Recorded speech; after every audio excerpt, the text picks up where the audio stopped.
на тази среща. Има някакво забавяне, може би някой от съдиите не си е на мястото. Сега вече всичко е наред. Начало на този двубой.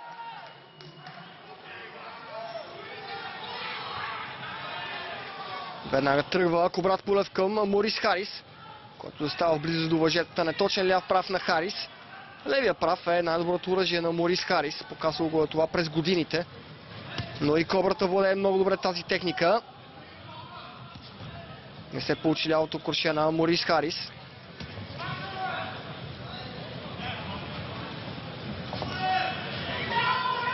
Никакво поручване от страна на Кубрат Пулев. Веднага захапа американеца.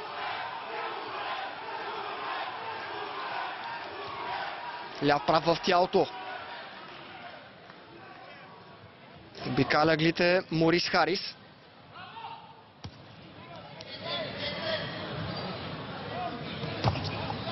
Отличен ляв прав отново в тялото. Добре сменя обсега. Кобрата търси горе и долу. Завърши сега с ляв прав тройната си комбинация. Пуска два леви прави Морис Харис, но нищо сериозно, нищо опасно. О, какво дясно куршие на Кубрат Пулев. Сваля лявата си ръка. Морис Харис опитва се да се защитава само със своето рамо. Дали това е добра идея? Може много лошо да пострада от някой крос американеца. Минута и половина от началото на матча. Кубрат Пулев сериозно доминира. Никакви шансове до момента за Морис Харис. Страхотно дясно куршие на българина. Кобрата атакува десен в тялото. Ляв десен пуска Морис Харис. О, десен в тялото и Хариса на земята. Страхотно попадение на българина. Изключителен удар. 5, 6, 7. Няма никакви шансове Морис Харис да се изправи. Жестока бока по неговото лице. По-малко от 2 минути бяха необходими на българина, за да нокаутира Морис Харис. Прекрасно изпълнение на Кубрат Пулев, а Морис Харис се превива от болка. И друг път сме виждали Кубрат Пулев да прави нокаути след удара в тялото. Ули Вегнер изключително щастлив. Доволни са и феновете по трибуните. Десен апъркът в тялото. Прекрасно изпълнение.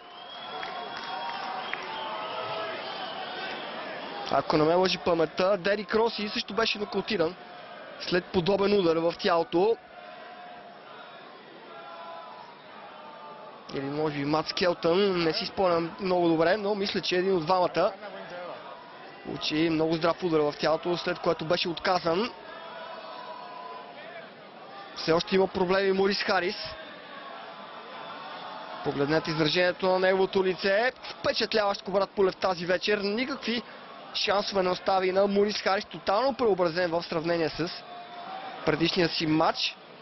Явно, че работата съвместно с Ули Вегнер вече на 100% оказва влияние, а и Кубрат вече се оттърси от това дълго време, през което трябваше да почива след матча с Владимир Кличко.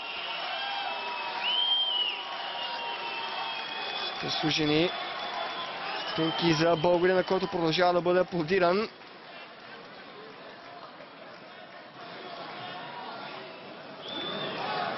Нямаше да бъде лошо, ако можеха да изкарат още един боксер като Морис Харис да продължи матча. Сигурен съм, че Кубрат Пулев щеше да приеме подобен матч. Това, между другото, е и най-бързата победа в кариерата на Кубрат Пулев.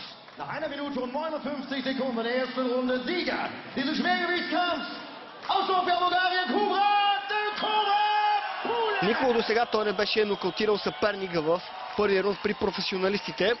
Има 2 победи с нокаут в втория рунд при първия мач срещу Флориан Бенке и срещу Дани Бачелдер. Българинът звучи в чест на Кобрата. Наистина, много е приятно да го гледаме как е в подобна форма, но разбира се, тежките изпитания тепърва ще идват. Морис Хари записва второ поредно поражение с нокаут в първия рунд. Определено не е в най-добрата си форма, но и Кубрат Пулев не му даде никакви шансове да покаже каквото и да е. Калезал Роланд сега обсъжда нещо с Кобрата.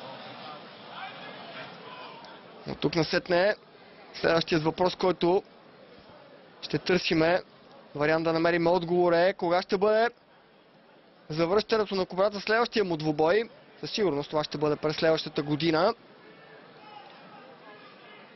Още веднъж най-интересните моменти. А сега, скъпи приятели, ще направим една кратка пауза, след която отново се пренасяме в нашето коментарно студио, за да поговорим малко повече за това, което направи Кубрат Пулев тази вечер.